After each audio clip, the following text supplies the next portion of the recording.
Hey everybody, it's Tallara and welcome back to my first blind playthrough of Pokemon Conquest.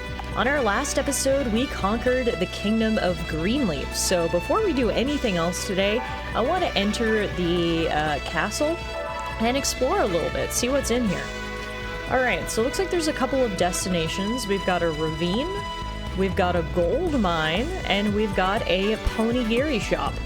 I'm not gonna lie, the gold mine definitely catches my eye, so let's go there first. Who would we like to send? Looks like this guy has the highest power level, so we'll send him. Aha, new face I see. Welcome. Would you like me to tell you how to use the gold mine? Yes, please. This location here is a place where you can dig for gold. Be sure to dig powerfully to unearth as much as you can. What can be done with gold, you ask? Well, you can exchange it for goods at the shop for a start. Alright, it's time to start digging for gold. Let's give it a try. Okay, let's try, shall we? I believe in you, Takamoto. 313 gold was acquired. Dang, that was more than okay. Thank you very much. The link between warrior and partner Pokemon has improved as well, which is good. Here we've got the Ponigiri shop. Everyone's actually feeling pretty good and has energy at maximum. The only guy who would actually use it is the one we just sent digging for gold, who has no more possible moves this month, so we'll have to hold off on Ponigiri. One place I do want to go, though, is the ravine. Looks like there's warriors in here and wild Pokemon. They're all of the grass type, so let's send our two fire type Pokemon to go fight against them. Alright, let us depart. Onward, Charmander!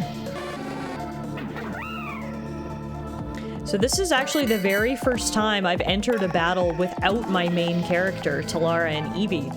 So it's a little different, but I don't think we're going to need them here because, like I said, we've got the type advantage, obviously, with our fire-type Pokemon against these grass-type Pokemon. So I'm going to split up Charmander and Darumaka, and we'll head over to each side and try to take out some of these guys. Carnivine's going to hit me with a Tail Whip, but it was not very effective. And Sewaddle's got some not very effective move there as well. Here comes Trico. Trico's so cute, and he's the one who's paired up with a warrior, so hopefully we'll be able to recruit them. First, though, we've got to take them down, and we'll do that with an Ember. That was super effective and takes out Trico in one hit. Very nice. Now, let's do the same thing here for Darumaka, shall we? So we can't get too close with his ability Flame Wheel. We need to go back a little bit and then roll. Flame Wheel, Darumaka! Ooh, I don't know what his ability Stealth is. Ah, I guess it makes him harder to hit. Interesting that that triggered there. Might have to take a closer look at him. I said Carnivine used Tail Whip before. That was incorrect. He used Vine Whip. I got my whips mixed up. Sewaddle, it's just not gonna work. Unfortunately, Sewaddle did steal the treasure, though, which is so rude. I didn't realize enemies could steal the treasure, so today I learned. Let's hit him with another Ember. Pew! Super effective. Heck yeah.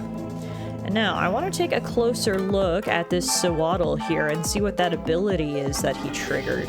The ability is called Stealth. The Pokemon can evade enemy moves when on their favorite terrain. Oh, interesting. So when he's on this sort of grassy terrain, he has the opportunity to actually evade moves. That's good to know. It doesn't say sort of by what percentage his evasion increases. Hopefully it's not too high, though. Nope, not too high, because we were able to hit him on the second turn for 136 damage. Holy moly. That was a lot of damage. As per usual in Pokemon games, type advantages make all of the difference. You can see how much more damage we're doing as fire-type Pokemon versus the grass-type Pokemon. We do get the item acquired here, the Pretty Cord, which I have no idea what that is, but we'll take a closer look later. For now, though, we need to keep using Ember on this Carnivine, who's definitely the strongest Pokemon of the group here. I assume we're in a mess and no mistake. He's gonna hit me with another Vine Whip, yep. But this should hopefully maybe do it. Can I hit him on a diagonal? No, it's got to be a direct hit. All right. Down goes Carnivine. Great work, Fire Squad. You're too good. I must concede defeat. Victory is ours. What a great way to start the day. That increases the links between the warriors and their Pokemon and their relative strength. Additionally, Darumaka's move was strengthened. This is the pretty cord we picked up. It's often carried by wild Pokemon and can be sold at the shop. Okay, cool. We also got 1,800 gold, and maybe most importantly, we can recruit a new warrior. We're gonna do just that. I want to recruit Takayoshi and his Carnivine. Ooh, yes. Yes! Hey, that's great. Use my strength as you see fit. You've reached the maximum permitted number of warriors in this kingdom. Select a castle in which to deploy new recruits. Oh, interesting. So each castle has a different number of recruits. So we need to deploy Takayoshi. Oh, this is something I didn't realize before. I was taking my army with me from castle to castle, but actually leaving some of the other castles undefended. That probably wasn't the smartest move. Thankfully, no one's attacked me. But okay, that's good to know, that I can only have a certain number of people in my army, and that army is positioned per castle. Got it. Well, if that's the case, we're actually not out of moves for this month yet, so I'm gonna go back to Aurora, our starting castle that we haven't been to in a while, and I wanted to check what other wild Pokemon were around. So there's no other warriors. It's just Pokemon that we can fight for experience points. So let's quickly check in Ignis first, because I'd like to recruit as many different warriors as I can. Looks like there's someone in the cave with a Tepig. Why don't we go fight him? No, we can't, because there's nobody in the castle. Oh! Yes, okay, this all makes so much more sense now. This is an aspect of the game that I completely overlooked. I didn't realize that we were leaving our castles unattended as we moved from place to place. So if I wanted to do anything in Ignis, we'd actually have to move there before doing so, because there's not actually any warriors there right now. I guess the question is, can I actually move people around, though? I don't know if I can. I'm also just looking, is it possible to change what Pokemon a warrior has equipped? I see there's a button here that says switch. Oh, never mind, that's just switching the sorting. Okay. I mean, we're still early in the game. I'm sure there's still lots of tutorials that are going to come my way and explain some of these mechanics. For now, I guess when we get additional warriors, we'll put them in the different castles, and hopefully we can figure out how to sort of break up our armies a little bit. But I think we'll just have to end our month for now, advance to August, and then it's going to be time for us to go fight in Fontaine. So Fontaine is the land of water-type Pokemon, so our fire-type Pokemon aren't going to be very helpful here. If anything, this would be the perfect opportunity to switch up our army. I see now we have the ability to march, so that must be what it is. That's how you get people to move. So I can move, for example, our 2 fire-type guys up to Ignis. Yeah, I see. And then what I could do is I could bring our new guy and his Carnivine into our army, and then we'll take this army stationed at Greenleaf, and we are going to march on the Water Kingdom of Fontaine. Fontaine is home to lots of water-type Pokemon. Fire-type Pokemon might find it hard, but Grass-type and Electric-type Pokemon should be really useful. Well, that's why we left the Fire-type warriors behind. Instead, we're going to be bringing in our warriors stationed in Greenleaf, which are 2 Normal-type Pokemon in Eevee and Jiggly, and then 3 Grass-type Pokemon. So we'll have not only the numbers advantage, but also the type advantage, so I'm hoping this battle is going to go really well. We can also send reinforcements from other castles if they're connected. That's interesting. I don't really want to send reinforcements, so they can stay behind, and I'm ready to begin battle against Fontaine. I shan't lose. I shan't. Victory will be mine. Tallara's army has appeared in Moto Chica's kingdom of Fontaine. The Kingdom of Fontaine. This place looks really cool. There's so much water pouring out of the castle. You wish to challenge me in battle, and what might your name be? So you are Tallara. I'd heard that Aurora had a new warlord, but I always thought that we would meet on the battlefield in Aurora, not here. Well, never mind. A battle is a battle, no matter where it takes place. Alright, it's August of year 1, and Tallara's army is marching on Moto Chica's army in Fontaine. Now, this place looks really cool. We'll show you what we're made of. Come on, Eevee. Here come the rest of our Pokies deploying. We've got a pretty good squad here, I think. I can hear the rhythm of fate. He's got an Oshawott, which is a super cute Pokemon, and a Piplup. Oh my goodness, we're being assaulted by cuties on the other side. The spirit of the water gushes forth. Shall we sample some of it? Floodgate opened. Floodgate opened. What's going on? There's water everywhere. What's your plan, Tallara? Defeat is only a matter of time unless you do something. When the number of turns remaining reaches 0, the challenger loses the battle. Okay, so we clearly can't sit back and wait then. We're gonna have to find some way to cross this moat. Presumably water-type Pokemon can cross, but otherwise I guess we're probably gonna need to step on these buttons? Let's find out. Let's just move our Pokemon into position. We'll get Eevee to move over here. Jiggly to come on over. Sewaddle number 1 to come on over. Then, let's see what happens. Oh, I thought Carnivine might be able to step on that button, but he can't. So we'll get him close by. I don't think we're going to be able to step on any buttons this turn, so we'll just move everyone into position and then see what Moto Chica decides to do. Can you feel it? There's something flowing down from the north. Something big. It's a wave, a crushing black wave. But it will not sweep me away.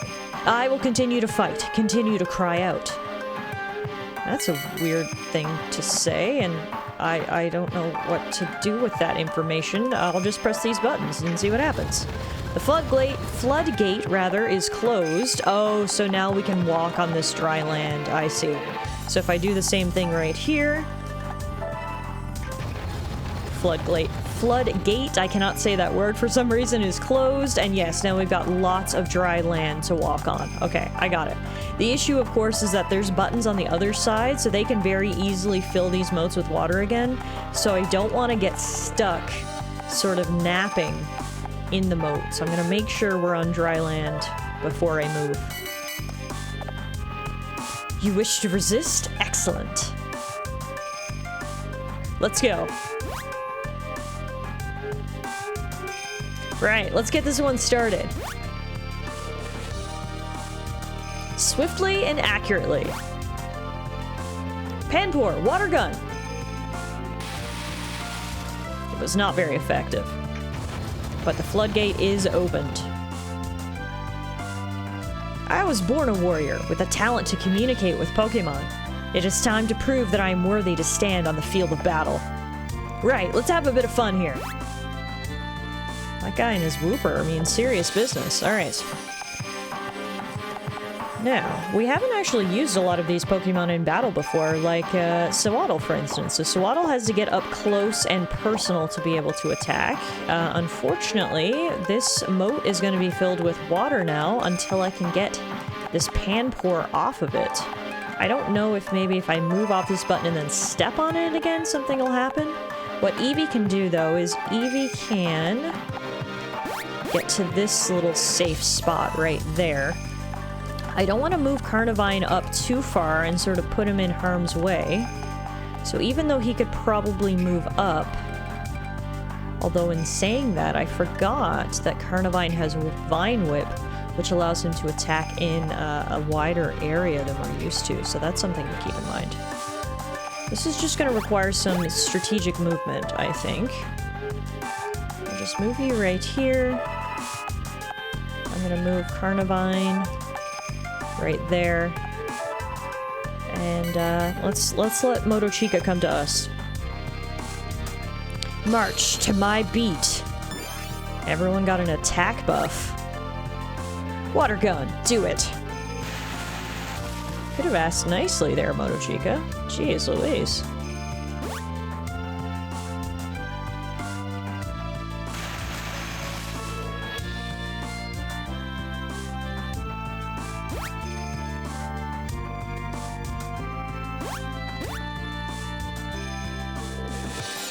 Carnivine is getting water gunned from all angles, but no big deal.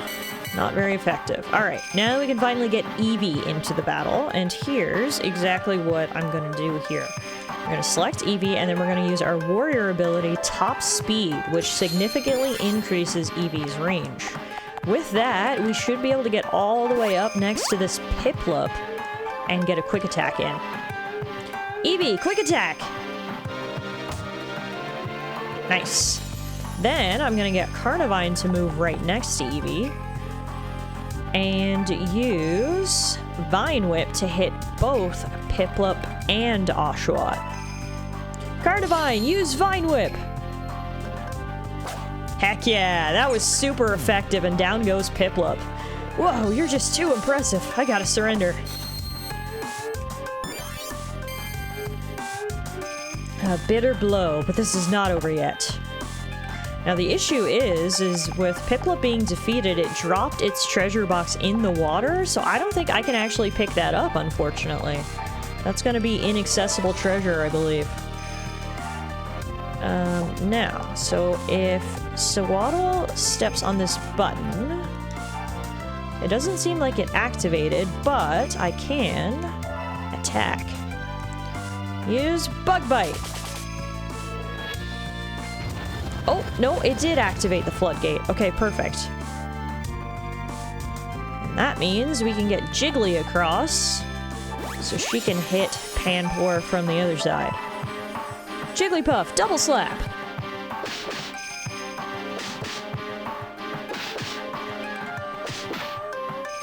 Heck yeah! Good job, Jiggly. I cannot even hope to live up to your excellence. I surrender! Perfect. 2 down, 2 to go. We are struggling. Water gun, do it! So water gun was able to hit both of us, but didn't do much damage. And Wooper is moving into a perfect position for me to get 2 attacks in there as well. Now, let's get Eevee to move over here, and this will probably finish off Oshawott. Sure did. So this is it. Yep, you're going down, Motochica. Now, Eevee can actually celebrate good times and move down here and get another hit in on Wooper. Before we finish it off, I would like to get as much treasure as I can, so let's grab this. Cerulean Grace. Takayoshi has equipped the Cerulean Grace. Okay, that must have been warrior armor. Interesting. Well, we'll take it. And now let's see if we can finish off this Wooper. Man, Jigglypuff's in a slapping mood today. Heck yeah! I will not forget your face. Fontaine Castle is ours! Victory! Alright, and everyone's link is going to increase after that. Very nice. All of our strength goes up as well. And Sewaddle's move has been strengthened. 2 guys can be recruited. The other 2 went off somewhere. You won fair and square. The kingdom of Fontaine is yours. But even though my castle is lost, my Pokemon will never leave me. Together, we will continue to resist the tides of fate. Tallara's army has claimed victory.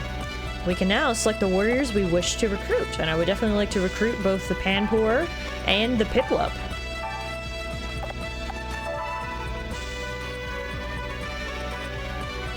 You have my thanks. I shall serve you faithfully. You've reached the maximum permitted number of warriors in this kingdom. Select a castle in which to deploy the new recruits. No... We'll send you to Aurora Castle. Hey, that's great! Use me as much as you can, alright? I'm gonna deploy both of them over there. Motochika's army has been defeated and has been forced to retreat. Oh, Lady Tallara, congratulations! You've heard the stories too, haven't you, Lady Tallara? The legendary Pokemon who is said to appear before the one who conquers all the kingdoms. The truth is that, right now, Ransai is on the brink of destruction. Far to the north of Aurora, a certain warlord had set out on the road to conquest. His name was Nobunga.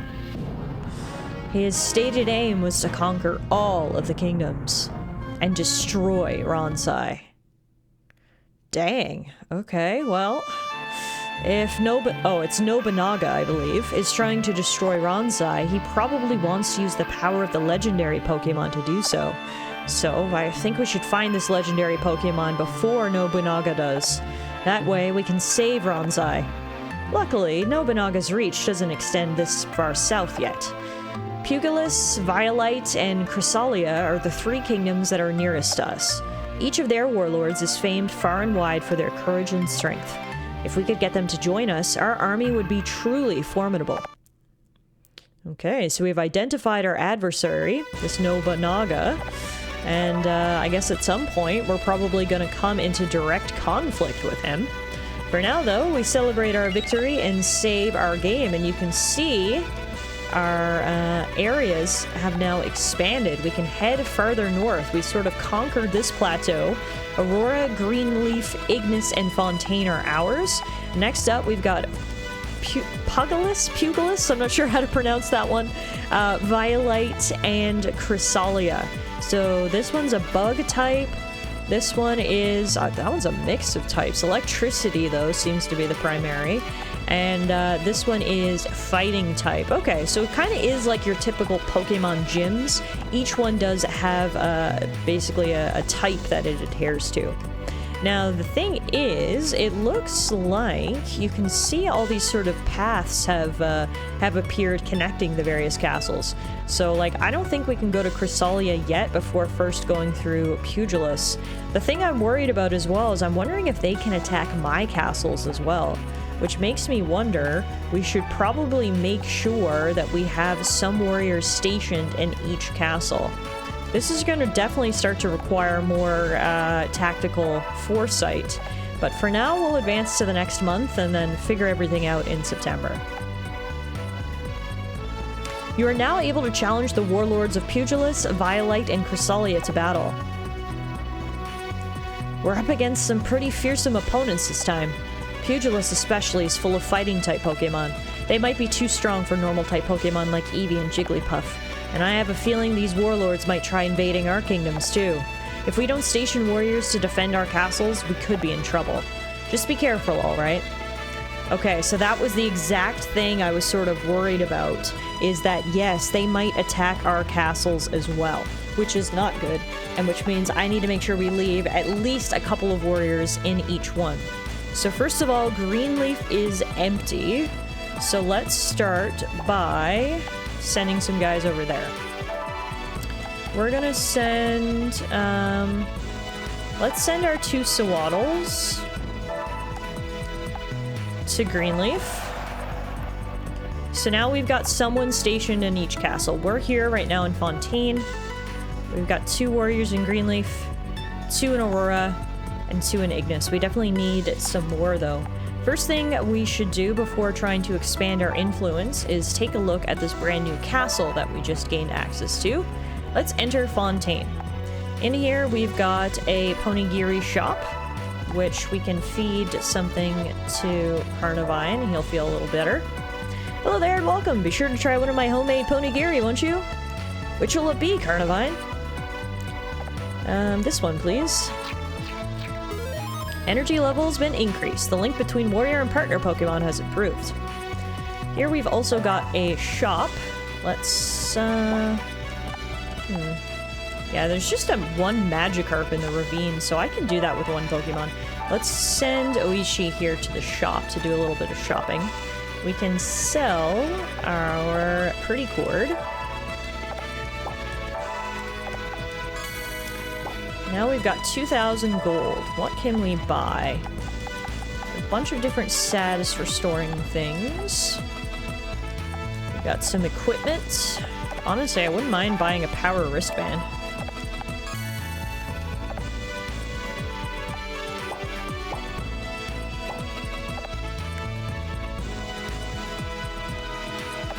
And then if I go to... how do I check my equipment? I don't know if it's under info, maybe? Profile.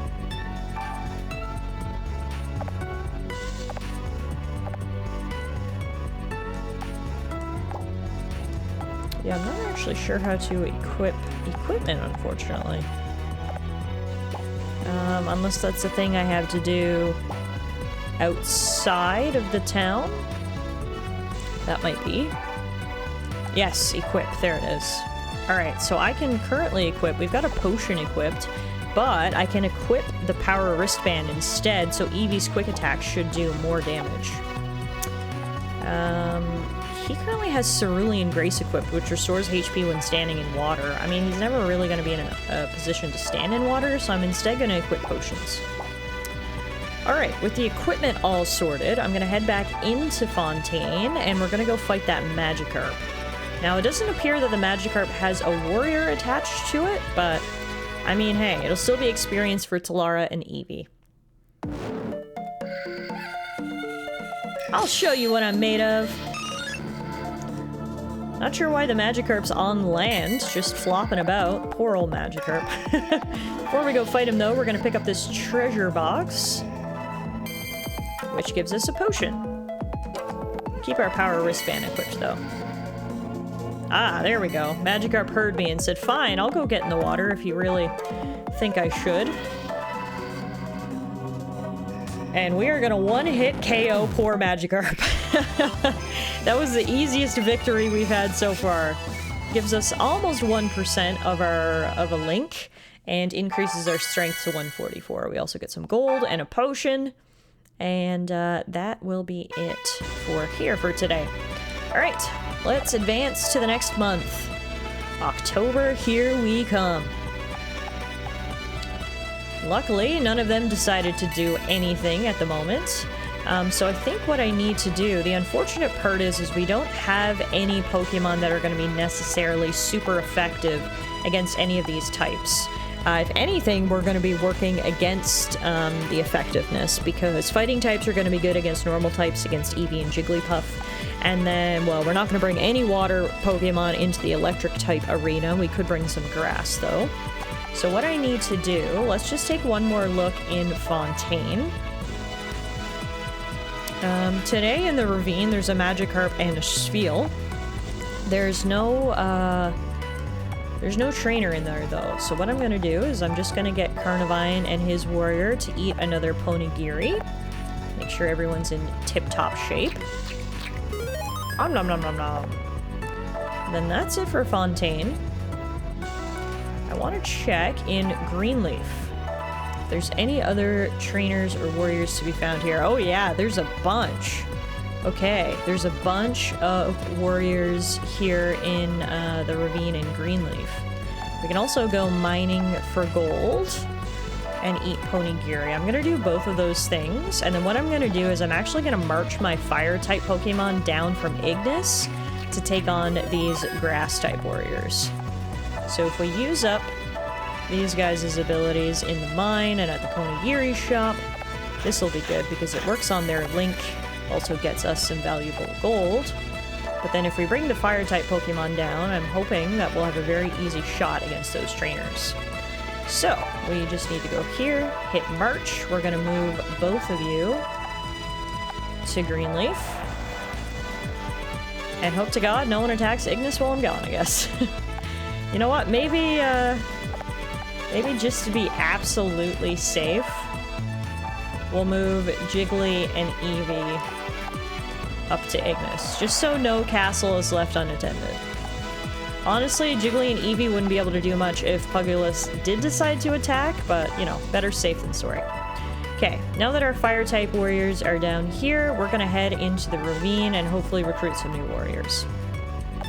As the game progresses, clearly the complexity of things is starting to increase, and how many different sorts of things we have to manage and consider, that's growing exponentially, and it's nice. The thought that we have to, you know, make sure that we have armies in each town and try to recruit enough warriors to go and attack others. The complexity is really starting to increase, which I like.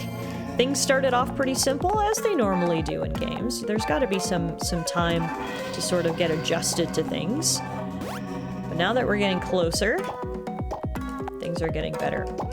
Now, all these guys are up on a hill, and I can't really hit them, so I'm just going to get Darumaka to wait right here, and they can come down to me.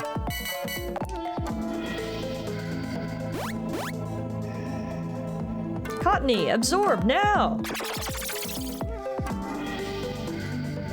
My turn, I've been waiting for this. Be gentle on me, please. Alright, I'm gonna get Charmander to grab this loot while he's over here. Pretty cord. And it's time for Darumaka to attack. There we go. Darumaka, Flame Wheel! Nice!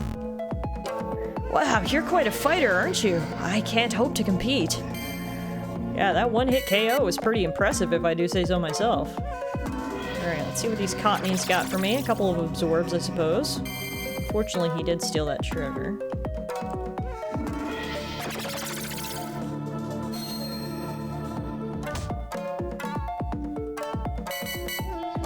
Alright.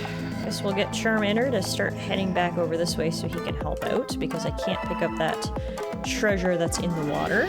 And the issue here is... Okay, no, we're good. I wasn't sure if I could Flame Wheel from a lower point, but I can. So nothing to worry about. Down goes another Cottony. You are most impressive. I simply can't match you at all. Oh, they're gonna steal the treasure again! Stupid Cottony. Alright. Charmander, are you ready to finish this?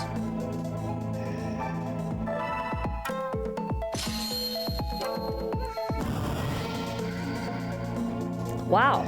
He was left with 1 HP. I spoke too soon. Charmander wasn't finishing anything, but Darumaka will.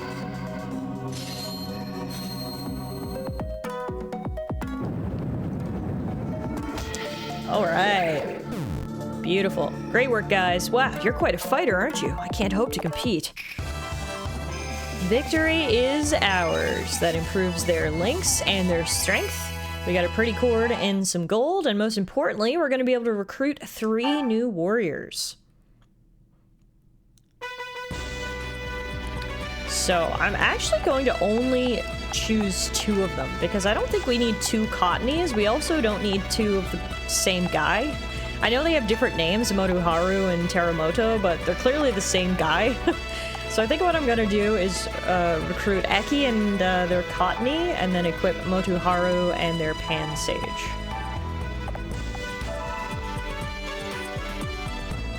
Excellent, excellent. Please use me as you see fit. I'm very much obliged to you. Please use me however you see fit. Alright, perfect. So, with that, we've equipped some more able-bodied warriors to come and help us. And because there are a bunch of water Pokemon interspersed with the electric Pokemon, I think we'll probably send a lot of this group actually up to fight Violite. What I need to do now, I think, is just sort of figure out what my best team is and then take it from there. So I think what I'll do is I guess I can't march anyone until next month, so what I will do is advance to the next month, and then we'll sort of rearrange our forces a little bit here. It's officially November, and now here's what we're gonna do. I'm gonna march... Nope, wrong button. Going to march, Pan Sage, Sewaddle, and Cottony are all gonna come up to Ignis to join Eevee and Jigglypuff. So then we've got 3 there, 2 there, 1 there. I'm going to send Sewaddle over here. I like to have at least 2 warriors in each castle. It just makes me feel a little bit better. Alright, so then we've got you there, you guys there, us here. Now, our total strength with Eevee, Jigglypuff, Pansage, Sewaddle, and Cottony is 549. These guys are 537, and we do have type advantages against 2 of them. No, only 1 of them. There's only 1 water type Pokemon there. I keep looking at Shinx. Its character sprite is blue and thinking it's a water type, but no, there's only 1 water type, there's 3 electric types, and 1 flying type. So this is probably the best we can do, strength 549 versus strength 537. So if I battle them... Violite is a kingdom ravaged by thunderstorms. Perhaps that's why there are so many electric type Pokemon here. It's a tough place for water type and flying type Pokemon. Ground type Pokemon are the best choice, but grass type Pokemon are also pretty strong against electrical attacks. Okay. So, the warriors we are going to take... Oh, okay, here's another wrinkle, is that we can only actually send Pokemon from the kingdom that is directly connected, which means... Okay, well that'll still work, because what we can do... No, I literally can't go into battle without Tallara or Oichi. Okay, so what this means is I've got to do a little bit of repositioning of my forces, so how about we call it a day here for today's episode, folks. We did secure the Kingdom of Fontaine today. I will do some balancing of our forces to make sure that we are ready, and then on our next episode we will march on Violite from Greenleaf. Thank you all so much for watching today. Clearly, I'm still trying to figure things out here and learn all the different mechanics of Pokemon Conquest, but the more I learn, the more excited I am to keep playing. So, I hope you guys are liking what you're watching, and I will see you guys back here again real soon.